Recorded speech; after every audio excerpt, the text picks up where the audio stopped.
If you're traveling throughout the world, it's very likely you're going to come across sooner or later a street vendor or somebody in a market that could be selling animal parts. And that can be a very serious issue. You might see something like a tooth that belongs to a tiger, and you might think that would actually be really cool to have. Just a little personal memento.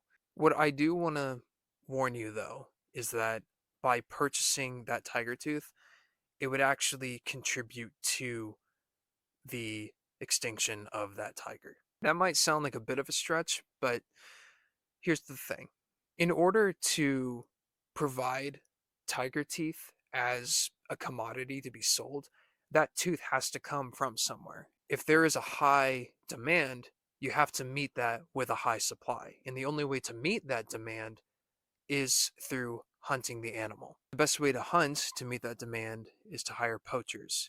And poaching is one of the leading causes for wildlife collapse around the world. For tigers, they will be hunted for a variety of things, for their teeth, for pelts. Tiger cubs may be taken by poachers to be sold to the black market, where they can be traded throughout the world as exotic pets that end up in an environment that isn't suitable for them, and once they get older can be very dangerous to the general public. Buying a tooth doesn't mean just buying the tooth.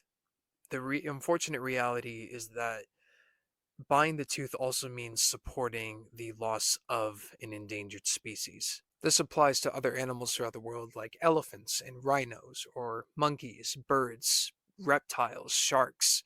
The list could go ever on. And it's actually because of that problem that it's illegal in many parts of the world to be selling animal parts or to have animal parts on your person. That's why it's advised that if you ever see animal parts being sold, just avoid it in general.